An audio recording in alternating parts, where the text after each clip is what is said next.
আবারও নিয়ে এলাম একটা নতুন রেসিপি নিয়ে, পনিরের স্যান্ডউইচ। প্রথমে পনিরগুলোকে ভালো করে কেটে নিয়েছি একটা শেপে। তারপরে টমেটো সস, একটু রসুন আর একটু সাদা তেল দিয়ে ভালো করে আগে নাড়িয়ে নিচ্ছি। ভালো করে নাড়ানো হয়ে গেলে কড়াইতে দিয়ে দিচ্ছি। কড়াইতে দিয়ে 1.5 থেকে 2 মিনিট একটু কুক করে নিচ্ছি। একটু কুক করে নেওয়ার পর চিলি ফ্লেক্স দিচ্ছি।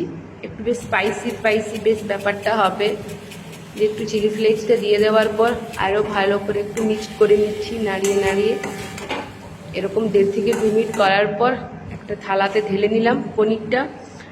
তারপরে দিয়ে দিচ্ছি পেঁয়াজ কুচি, লঙ্কা কুচি, মিয়োনিজ, নুন, গোলমরিচ দিয়ে ভালো করে আবার মিক্সড করে নিলাম। তারপরে ব্রেডগুলো সেকা ছিল, ঘি বা বাটার যা খুশি দিয়ে।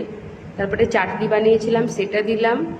তারপরে পনিরের পুরটা দিয়ে ভালো করে ব্রেডটা দিয়ে দিলাম। তারপরে স্যালাড কাটা ছিল, সেই স্যালাডগুলো দিয়ে একটু স্বাদ মতো লবণ দিলাম, আর একটু স্বাদ আনার জন্য উপর থেকে চিলি ফ্লেক্স ছড়িয়ে দিলাম।